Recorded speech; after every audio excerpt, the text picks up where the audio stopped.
Уважаемые коллеги, мы начинаем пресс-конференцию глав внешнеполитических ведомств России и Соединенных Штатов Америки. Уважаемые дамы и господа, спасибо, что проявили терпение, дождались завершения сегодняшних переговоров. Они проходили в два этапа. Только что завершился этап президентский. До этого мы с Джоном Керри и с его командой провели подробные переговоры на министерском уровне. Хочу сразу же отметить, что наша встреча проходит в дни празднования 70-летия победы во Второй мировой войне. И начали мы сегодняшнее мероприятие с совместного возложения венков к вечному огню на мемориале, сооруженном в память жертв Великой Отечественной войны. И мы высоко оценили, как и все сочинцы, я должен подчеркнуть, этот жест государственного секретаря и его делегации. В ходе переговоров и у президента, и на уровне министров мы обсудили все актуальные проблемы современного мира, затронули проблематику противодействия терроризму, противодействия другим угрозам безопасности и, конечно же, рассмотрели состояние факторов, которые влияют на задачу поддержания стратегической стабильности. Конечно, одной из центральных тем был украинский кризис. Между Россией и США существуют определенные разногласия в том, что касается генезиса этого кризиса и нынешних оценок его развития, но мы были однозначно едины в необходимости решать эту проблему исключительно мирным путем, через полное и всестороннее выполнение минских договоренностей, включая, конечно, прямой диалог между Киевом, Луганском и Донецком по всем аспектам, которые специально обозначены в одобренном 12 февраля в Минске комплексе мер. Это касается и, безусловно, строгого соблюдения перемирия, обеспечения отвода вооружений, налаживания процесса конституционной реформы с учетом мнения Донецкой и Луганской областей, подготовку и проведение местных выборов, решение экономических проблем, которые сейчас осложняются из-за введенной Киевом блокады. Словом, выполнение всех без исключения положений Минского документа от 12 февраля. Мы договорились использовать влияние Соединенных Штатов и Российской Федерации на стороны конфликта для того, чтобы последовательно, настойчиво побуждать их к поиску и достижению договоренностей по практическому выполнению всего того, о чем договорились в Минске. Мы также обсудили пути урегулирования конфликта в Сирии, договорились продолжать и даже, наверное, наращивать усилия по обеспечению процесса, который привел бы к выполнению договоренностей, заложенных в Женевском коммюнике от 30 июня 2012 года. Мы согласны с тем, что с сирийским кризисом тесно связана проблема террористической группировки так называемого исламского государства и других террористических групп, таких как Джабхат ан-Нусра.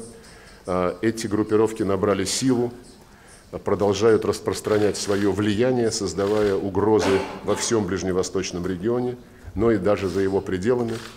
И мы убеждены, что для борьбы с этой угрозой необходимо более эффективное объединение усилий основных держав, и необходимо обеспечить последовательную борьбу с этим злом во всех его проявлениях, без двойных стандартов, на основе одобренных принципов международного права. Среди других вопросов международной повестки дня мы обменялись мнениями и выразили удовлетворение ходом реализации договоренностей об урегулировании, окончательном урегулировании иранской ядерной программы, обсудили ситуацию в Йемене, в Ливии, в других странах ближневосточного региона, говорили также об Афганистане, о ситуации на Корейском полуострове, где позиция России и США по-прежнему твердо исходит из необходимости обеспечить его денуклеаризацию. Разумеется, мы обсудили состояние двусторонних отношений, включая различные конкретные раздражители, которые в них проявляются в последнее время, но в более широком контексте мы обменялись мнениями о системных проблемах, которые в этих отношениях накапливались в течение целого ряда последних лет.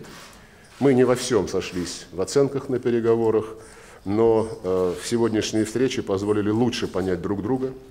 У нас есть понимание необходимости избегать шагов, которые способны нанести долгосрочный вред двусторонним отношениям между Россией и Соединенными Штатами и сотрудничеству наших стран в самых разных областях, особенно если учитывать то, что от наших слаженных совместных усилий на международной арене зависит решение многих острых проблем современности. Я эту мысль выделил бы в качестве одного из главных выводов по итогам сегодняшних переговоров. Мы со своей стороны никогда не уклонялись от взаимодействия. Сегодня президент четко подтвердил нашу готовность к самому широкому сотрудничеству, к самому тесному взаимодействию на основе равноправия, на основе учета интересов и позиций друг друга. Я признателен Джону Керри за этот длинный, но весьма и весьма полезный день и предоставляю ему слово.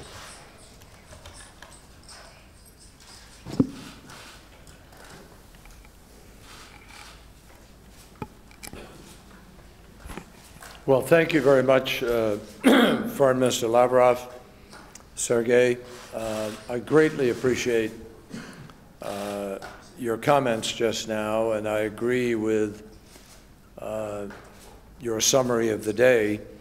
I'm particularly glad to be here in Sochi, and I really want to start by thanking President Putin and Foreign Minister Lavrov for hosting our discussions here today. Excuse me. Sergey and I talk pretty regularly, but we rarely have the chance to be able to speak for as long as we did today, as uninterrupted as it was today. And obviously there are a number of very critical issues that President Obama wanted me to be able to share with President Putin and with Foreign Minister Lavrov. As all of you know, we have just in the last days celebrated the 70th anniversary of VE Day, the day that the United States, Russia, and our allies defeated the scourge of Nazism. And earlier today, I had the privilege of attending with the mayor of Sochi and with Foreign Minister Lavrov the war memorial here in Sochi, where more than 4,000 of the millions of courageous then Soviets who died in World War II are buried. And it's a very beautiful memorial. I was very moved by the young children who were there taking part in the ceremony. And I think Sergey and I both came away from this ceremony with a very powerful reminder of the sacrifices that we shared to bring about a safer world, and of what our nations can accomplish when our peoples are working together towards the same goal. We are obviously in the midst of a challenging time. And here in Sochi today, I was privileged to spend many hours with Foreign Minister Lavrov and with President Putin, discussing a number of global issues on which both of our countries are very focused. I am grateful to President Putin for the significant amount of time that he made available to this discussion, for his directness, and for his very detailed explanations of Russia's position with respect to some of these challenges, and of the ways that he believed that we have an ability to be able to work constructively together in order to resolve these problems. I think the fact that leaps out at me, certainly, from this day's discussions, which is precisely what brought me here in the first place, is that there is no substitute for talking directly to key decision makers, particularly during a period that is as complex and fast-moving as this is. To start with, as Sergey said, we discussed Iran, where Russia and the United States and our other P5+1 partners are working very hard through the nuclear negotiations with Iran. We are now coming into the last 6 weeks of those negotiations. And we all understand that unity has been key to bringing us where we are today. It is also going to be the key to completing a good deal and to our being confident that that deal will be able to be well implemented. The United States and Russia remain closely aligned in this effort, as do the rest of our P5+1 allies and friends, EU partners. We also discussed today the real and present danger of Daesh, ISIL, as many call it. And while Russia is not a formal member of the global coalition to counter ISIL, Russia is a very important partner in the global effort against violent extremism. And countering violent extremism is a first-order priority for both Russia and the United States. No one should doubt that the reach of groups like Daesh extends far beyond the particular region of its operations, and it affects every single one of us, the United States, Russia, and the rest of the world. And we are in unity with respect to our commitment to continue to push back against Daesh and ultimately to drive Daesh out of Iraq, out of Syria, and to eliminate it as a threat to any of us. From the Geneva communique to the removal of Syria's chemical weapons, I would emphasize that we have seen what happens when Russia and the United States work together. It is clearly possible to make real progress and make important things happen. And Sergei just referenced that in his comments. I would underscore it myself. And it is that confidence in our ability to be able to make a difference on some important issues that helped to bring us here today to discuss the road ahead. There is an urgent need, we agree, for that same kind of cooperation that brought about the removal of weapons from Syria, chemical weapons, that has characterized our cooperation on Iran. The same kind of effort is now necessary on some other challenges that we face together. For one thing, while we have come a long way with respect to the chemical weapons, we also both see reports of the current potential attacks on innocent people. In addition, the threat of violent extremism in the region continues to grow. And as we've said many times, the United States believes that Syria will never be at peace until there is a political solution, a political transition in Syria.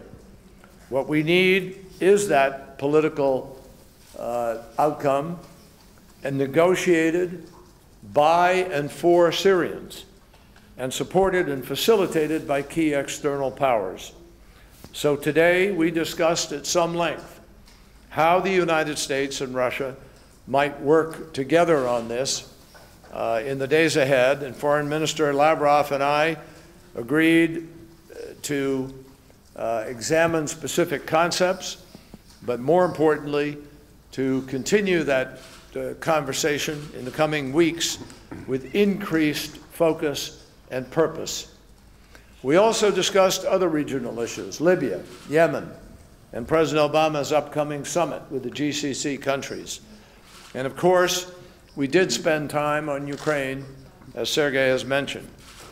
I reiterated America's view that the Minsk agreements are absolutely, in our judgment, by far the best path, the principal path to peace.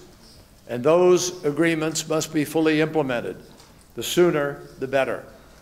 I must say we found a fair amount of agreement, even as Sergei has accurately disclosed, that we continue to disagree on certain components of the walk-up to it or of certain facts, but we are both in significant agreement on the most important issue of all, which is it will be resolved by the full implementation of Minsk, and we both, all of us, and other friends and allies have responsibilities to undertake in order to effect that implementation. If and when Minsk is fully implemented, it is clear the U.S. and EU sanctions can begin to be rolled back. But I also made clear our deep concerns regarding the situation on the ground, continued perceived violations of ceasefire in Shirokina and at the Donetsk airport, the continued arming, training, command and control of separate forces. And we believe that this fighting, the fighting that is taking place as a result of this, on any side, whoever has instigated it, that it has gone on for too long. And today I underscored the steps that the United States hopes to see taken by the parties in the coming, in the coming days and weeks. We really believe that a genuine ceasefire in Shirokina needs to be undertaken. I think Sergei and President Putin agreed that that is important, as well as the withdrawal of weapons and the demilitarization and monitoring by the OSCE. Second, there needs to be a real discussion within the Minsk political working groups regarding the path to elections in the Donbass. Elections that could be monitored properly and conform to the Ukrainian constitution as is set out in Minsk, and also regarding the decentralization that is important, the decentralization status that is important for that region. We also believe that humanitarian access needs to gain greater freedom of movement, and important very much to the Ukrainian and the US and the UN agencies. We would like clearly to see the release of political prisoners, including Nadia Savchenko, and finally the inspection by the OSCE or ICRC of cargo that travels into Ukraine, including humanitarian cargo. Now, all of these steps can and we believe should be taken quickly, and all of them would make a real difference to the quality of life in Donbass. And they would give all of us the confidence that we need that Minsk is going to be fully implemented and that the conflict can come to an end with that full implementation. Obviously, I want to leave time for questions, but I want to again say thank you to Russia, to Foreign Minister Lavrov for his very generous welcome here to Sochi today. This was an important visit at an important time. And we didn't come here with an expectation that we were going to define a specific path forward with respect to one crisis or another or have a major breakthrough. We came here purposefully to have a very full and open dialogue with Russia's leaders, the kind of dialogue that is absolutely essential in making progress on the many challenges that we face today. And I am particularly grateful, and I want to express my appreciation to President Putin for the very significant and serious conversation that he engaged in, for the very significant amount of time that he committed to this discussion. And I express President Obama's gratitude for Russia's willingness to engage in this discussion at a time when the exchange of views could not be more important. So we thank them for talking through these issues face to face as we try to come together and find workable solutions to very important issues to all of us. Thank you. Уважаемые коллеги, переходим к вопросам. Первый вопрос предоставляется американской стороне. The first question is from Matt Lee of the Associated Press. I think there's a microphone coming. Thank you. Is this working? It's been a long day, so I'll be as brief as possible. But there's so much to go over. It's a multi-part question. These are for both ministers, please. Your governments routinely accuse each other of spreading misinformation about the situation in Ukraine and the ceasefire violations. What is the real truth here? Are both sides violating the terms of the Minsk agreement, or is it just one side or some sides of it? And what exactly are you going to do to rein this in and get it into compliance? 1B would be on Syria. You said you agreed to build up and examines new specific concepts on the political transition plan. What are those new concepts, and how exactly are you going to address the concerns about the reports of new chemical weapons use? And lastly, on Iran, Secretary Kerry, did you ask the Russians again to hold off on the transfer of the S-300 missile system? And Minister Lavrov, if he did, what is the Russian response to that? Thank you. I'll make life easy. He didn't.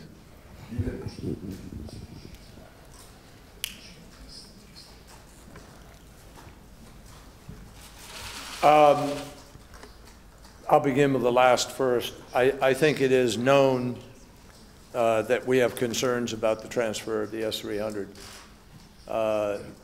But it is also known that this has been a transfer that was, I think, almost 5 years ago in the making, and was contemplated in the UN resolution as a transfer that was permissible. So it's not a question of any law or rule or, judgment being broken.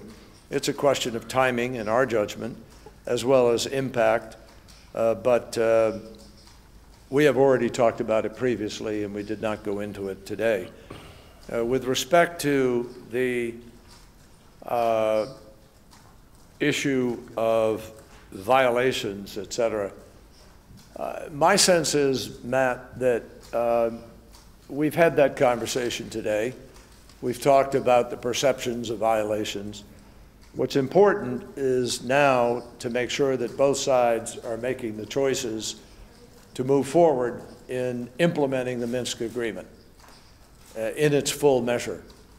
And I had a brief conversation with President Poroshenko yesterday. I will have a further conversation with him to debrief him with respect to the meetings here today. And I urge him, as I urge the Russians today, everybody who has any control over anybody needs to take every step possible to fully implement Minsk, and clearly that means including preventing any breaches whatsoever with respect to the ceasefire. We talked today about the movement of heavy weapons. We talked today about the need to, particularly as I talked about a moment ago in Shirokina, hopefully that is a ceasefire that might be able to be negotiated in full. I certainly called attention to the fact that whichever side is responsible for firing the first shot, there is not yet a full implementation of the ceasefire that was contemplated by Minsk, and we need to work harder in order to try to see that be put into full effect. We are going to engage with all parties in an effort to try to encourage that to happen. I will tell you that both the President Putin, and Foreign Minister Lavrov reiterated their desire to see Minsk fully implemented.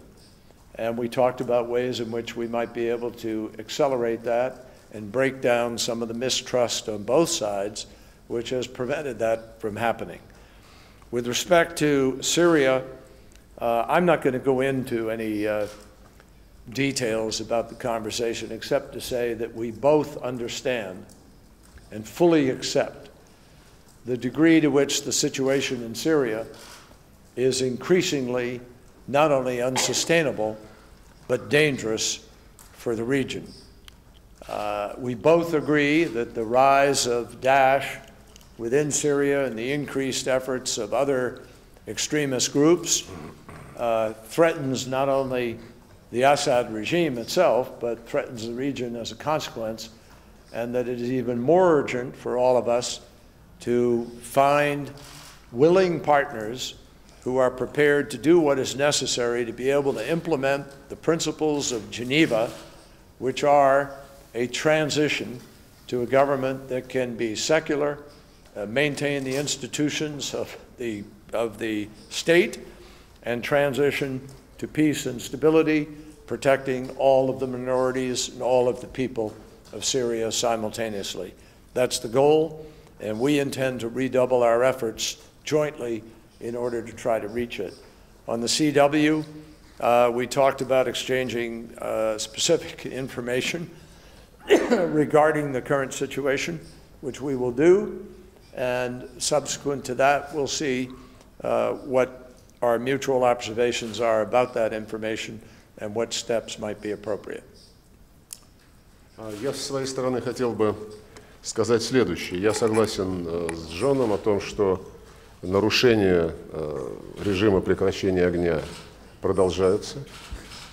Нарушения договоренностей об отводе тяжелой техники также имеют место с обеих сторон, когда-то чаще с одной стороны, когда-то чаще с другой стороны. Мы сегодня оперировали общим критерием доклады специальной мониторинговой миссии ОБСЕ, которая в целом делает свою работу профессионально, несмотря на то, что периодически украинские официальные лица публично обвиняют эту миссию в предвзятости.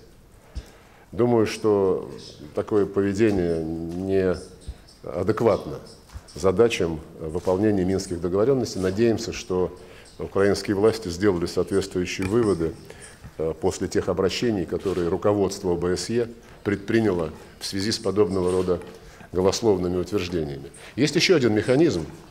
Это совместный центр контроля и координации за выполнением условий прекращения огня и отвода тяжелых вооружений. Он был создан по просьбе президента Порошенко, и в нем работают несколько десятков украинских и российских офицеров, которые наладили между собой очень неплохое взаимодействие и в последнее время также наладили сотрудничество со специальной мониторинговой миссией ОБСЕ. У них есть рабочие отношения, есть взаимопонимание на личном уровне, и, по-моему, это тоже очень перспективный механизм отслеживания нарушений, которые мы все хотим сократить, а в идеале просто ликвидировать. Джон упомянул о ситуации на различных частях линии соприкосновения сторон.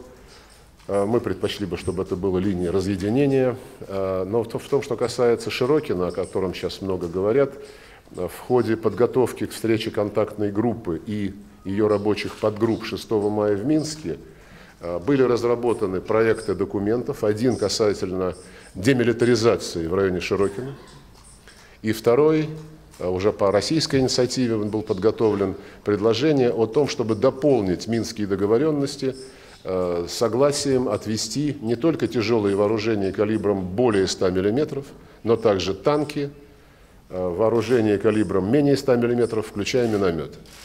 Этот документ были готовы подписать представители Луганска и Донецка, были готовы подписать представители России в контактной группе и, как я понимаю, представители ОБСЕ. Но по каким-то причинам этого не произошло. Договорились вынести эти документы на рассмотрение рабочей подгруппы по безопасности, которая должна состояться на этой неделе. Думаю, что если удастся их подписать, эти документы, и начать их выполнение, это существенно снизит риски нарушения режима прекращения огня и позволит более четко контролировать выполнение требований об отводе тяжелых вооружений. Насчет Сирии. Я согласен с Джоном, мы работаем над тем, чтобы найти оптимальные пути, оптимальные форматы выполнения Женевского коммюнике от 30 июня 2012 года.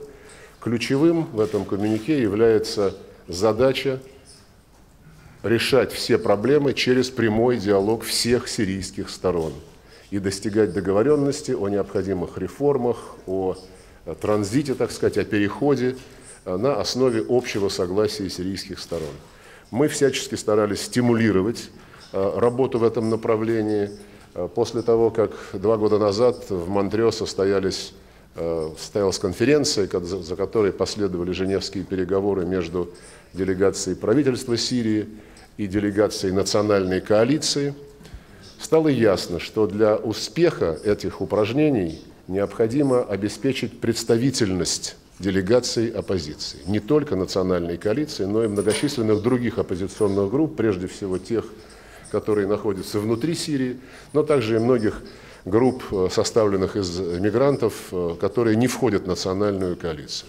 С этой целью мы параллельно с усилиями, которые в том же направлении предпринимал Египет, организовали 2 встречи в Москве, куда пригласили все без исключения оппозиционные группировки в лице их представителей, которые на последующем, на завершающем этапе каждой из двух встреч были также, к ним присоединилась делегация сирийского правительства. Встречи были полезными. Последний такой контакт в апреле в Москве завершился согласованием документа под названием «Московская платформа». Жаль, что национальная коалиция и в первый, и во второй раз не приехала на это мероприятие. Как я понимаю, у них есть и проблемы с тем, чтобы участвовать в тех консультациях, которые сейчас в Женеве начинает Стефан де Мистура.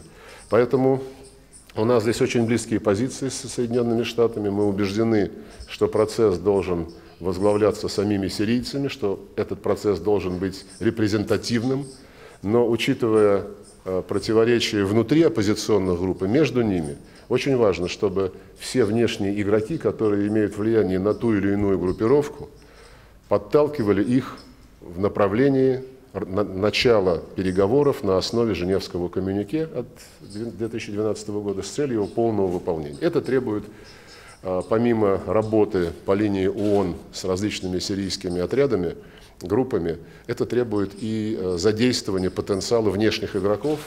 Об этом мы сегодня говорили, есть разные идеи на сей счет. Думаю, что мы продолжим дискуссию как между Россией и Соединенными Штатами, так и со странами региона и с другими государствами, которые могут оказать содействие в этом процессе. Ну и насчет последнего доклада о применении химических отравляющих веществ в Сирии. Мы доклад этот видели. Мы считаем, что им должно профессионально заниматься прежде всего соответствующие подразделения организации по запрещению химического оружия. Хотим, чтобы было проведено добросовестное, профессиональное расследование, профессиональное установление фактов, чтобы не было, знаете, вот таких попыток, как мы наблюдали в августе 2014 года, попыток использовать тему химически отравляющих веществ для политического давления и даже порой иногда для оправдания замыслов применять силу в отношении сирийского государства. Вот, наверное, и все. Вопрос российских СМИ. Пожалуйста, Павел Зарубин, телеканал «Россия». Добрый вечер, Павел Зарубин, телеканал «Россия». Я, если позволите, продолжу тему минских договоренностей. Господин Керри, вы вот сейчас несколько раз сказали, что минские договоренности – это самый лучший путь, самый лучший способ. Вот как соотносятся с минскими договоренностями все более воинственные заявления, которые мы слышим из Киева? Накануне буквально господин Порошенко, выступая перед силовиками, заявил о том, что Донецкий аэропорт обязательно будет возвращен. Вот как вы можете такие заявления прокомментировать и как они соотносятся с минскими договоренностями? И вопрос господину Лаврову. Сергей Викторович, мы все знаем, какое влияние власти США сейчас имеют на нынешние власти в Киеве. Вы сказали несколько слов о том, что вы договорились использовать это влияние. Вот в каком, может быть, формате, как это влияние может использоваться для разрешения украинского кризиса? Спасибо.